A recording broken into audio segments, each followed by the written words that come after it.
एक ऐसा हॉस्पिटल जहां जिंदा लोग इलाज के लिए नहीं बल्कि मरने के लिए आते हैं। Welcome to endless nightmare weird hospital.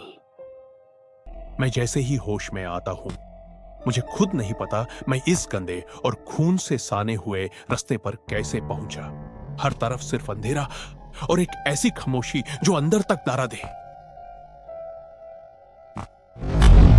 सांस रोक के मैं जैसे ही एक कमरे के अंदर जाता हूं, सामने एक पेड़ पर सड़ी हुई लाश पड़ी मिलती है और साइड में रखी टेबल पर एक इन्वेस्टिगेशन रिपोर्ट। लॉकडाउन के लोग लगातार गायब हो रहे हैं और उनका कनेक्शन इसी अजीब हॉस्पिटल से है। तभी मुझे मिलती है एक सर्वाइवल नाइफ। खून अभी भी इस बार ताजा है। इसका मतलब यहां कोई और भी है जो शिकार की तलाश में घूम रहा है। और तभी सामने एक ऐसी चीज आती है जिसे देख के मेरे होश उड़ जाते हैं। एक अजीब सा क्रीपी क्रीचर, ज़ॉम्बी।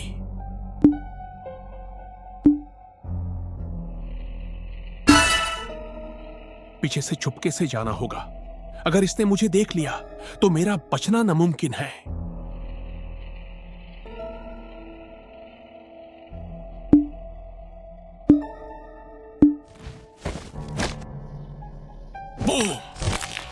पीछे से एक ही झटके में काम तमाम। लेकिन यह तो बस शुरुआत थी।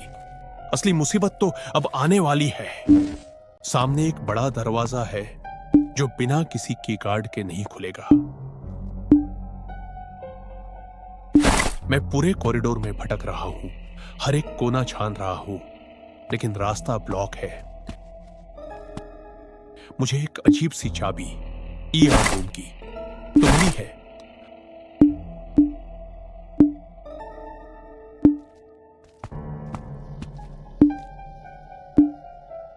लेकिन ये इस बड़े दरवाजे पर काम नहीं कर रही। इस दरवाजे के पीछे क्या छुपा है? क्या मैं इस मौत के हॉस्पिटल से कभी जिंदा बाहर निकल पाऊंगा? ये ईआर रूम की इस दरवाजे पर नहीं लग रही थी, तो मैंने हॉस्पिटल का दूसरा कोना ढूंढना शुरू किया।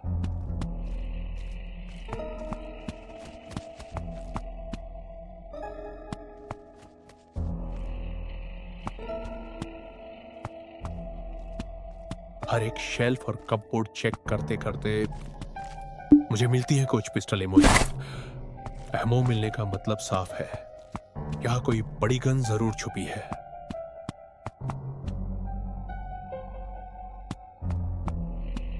कॉरिडोर में आगे बढ़ते ही रास्ता पूरी तरह से ब्लॉक मिलता है। कुछ समझ नहीं आ रहा था कि कहां जाना है।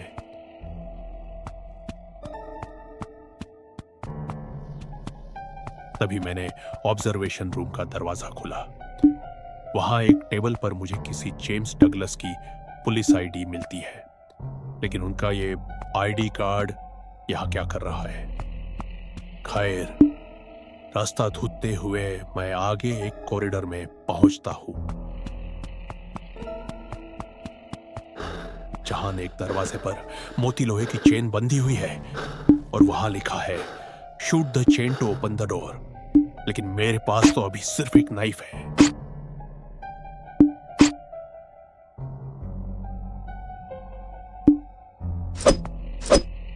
चेन काटने की कोशिश बिल्कुल बेकार रही।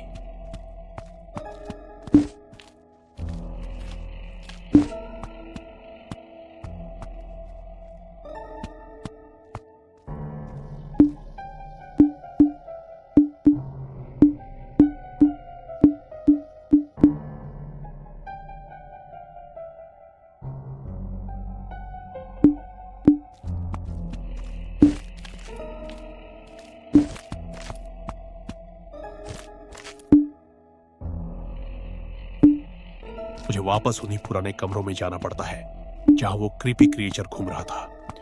मैंने देर से उसके बेड के पास चेक किया और बिंगो, वहां पड़ी थी एक पिस्टल।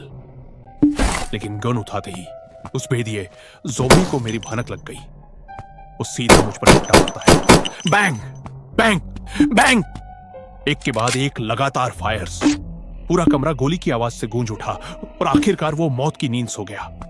अब मेरे पास पिस्टल थी।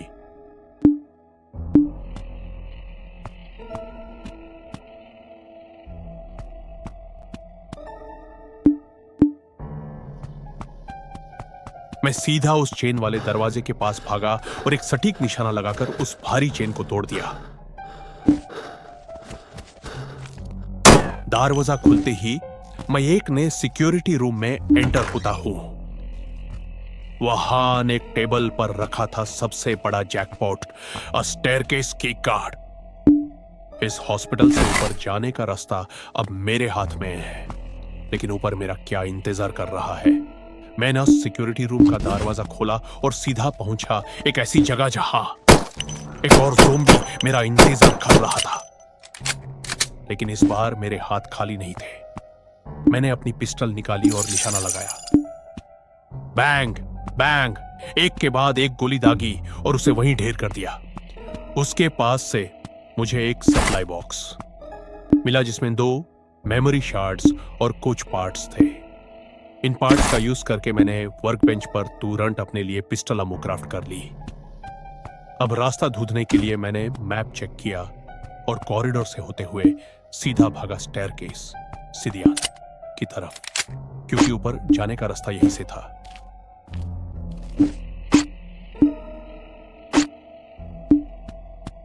मैंने वो स्टेयरकेस की कार्ड लगाया और दरवाजा खुल गया। लेकिन ऊपर जैसे ही मैं 2F सेकंड फ्लोर पर पहुंचा, वहां का दरवाजा लॉक था।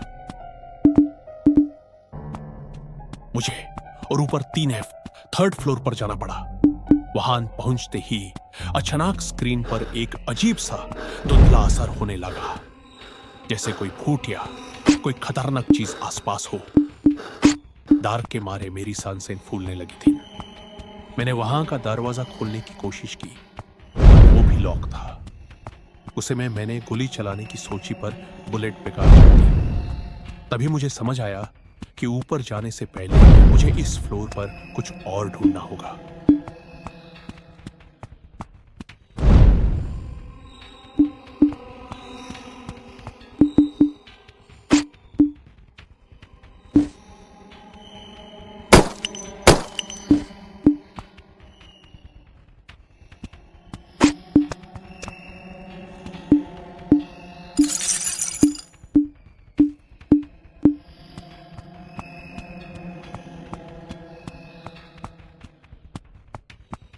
वापस घूमकर मैं एक बड़े ऑपरेशन थिएटर / लैब जैसे कमरे में एंटर हुआ। इस कमरे में एक और बड़ा जैकपॉट था, एक वर्क बेंच। मैंने बिना देरी किए अपना अल्लो यूज किया और अपनी पिस्तौल को अपग्रेड कर दिया। अब इसका डैमेज और फायर रेट पहले से कहीं ज्यादा बढ़ चुका है। अब कोई भी सामने आए बच नहीं पाएगा।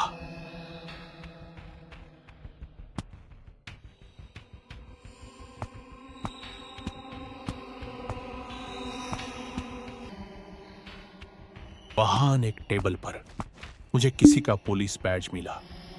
इस बैज को देखकर पुरानी यादें और 1 साल पहले का कोई सस्पिशियस कार क्रैश केस दिमाग में घूमने लगा।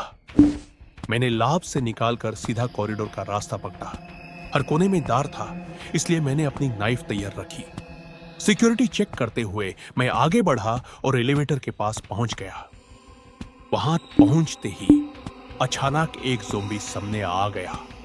मैंने बिना 1 सेकंड गवाए पिस्टल निकाली और सीधा हेडशॉट मारा। ज़ोंबी वहीं ढेर और पिस्टल का नया अपग्रेड काम कर गया। उसके बाद मुझे दीवार पर एक नया मैप मिला, ऑपरेटिंग एरिया मैप। इसे मुझे अगला रास्ता ढूंढने में मदद मिलने वाली थी।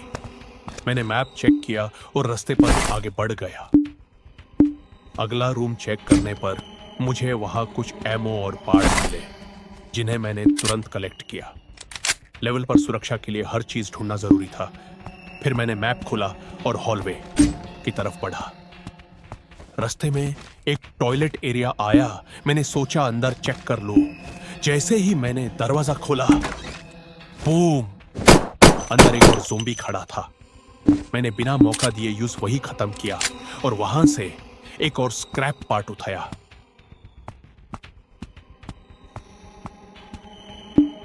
आगे बढ़ते हुए मुझे मेंस टॉयलेट के पास एक अजीब सा लॉक मिला, जिसे तोड़ने के लिए मैंने एक गोली चलाई। अंदर जाने पर एक फ्लश टैंक के ऊपर से मुझे एक सिंगिंग फिगुरीन, एक छोटी सी बच्ची की मूर्ति मिली, जो शायद किसी म्यूजिक बॉक्स की थी।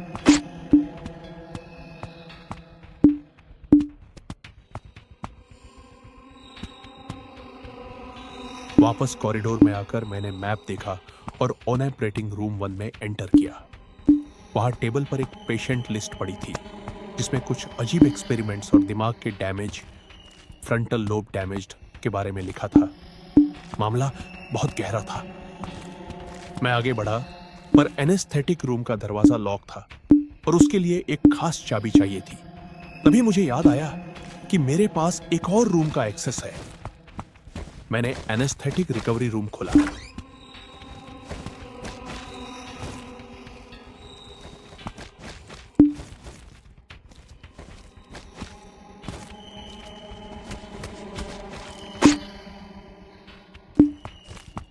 वहां एक टेबल के ऊपर वही म्यूजिक बॉक्स रखा था। मैंने वो सिंगिंग फिगुरीन उस म्यूजिक बॉक्स में फिट की और बिंगो! म्यूजिक बॉक्स खुल गया और उसके अंदर से मुझे मिल गई एनेस्थेटिक रूम की।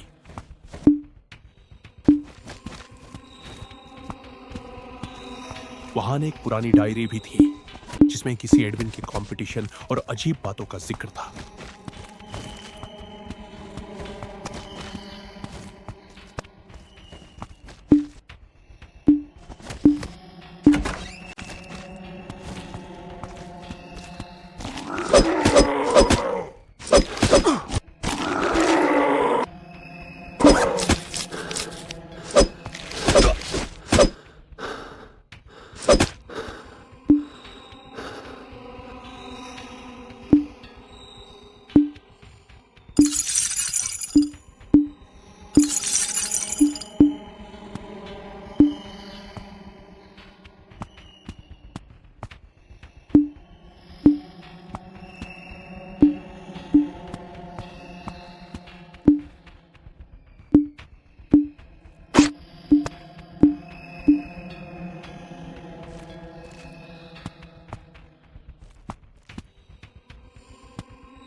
चाबी मिलते ही मैं बिना देरी किए वापस भागा एनेस्थेटिक रूम की तरफ और चाबी लगाकर दरवाजा खोल दिया। चाबी लगाकर मैं जैसे ही एनेस्थेटिक रूम के अंदर आया, सामने एक ज़ॉम्बी था। मैंने अपनी नाइफ निकाली और चुपके से उसके पीछे गया, लेकिन थोड़ी ही देर में एक और ज़ॉम्बी ने मुझ पर अटैक कर दिया। मुझे तुरंत अपनी फर्स्ट एड किट यूज करनी पड़ी ताकि मैं जिंदा रह सकूं।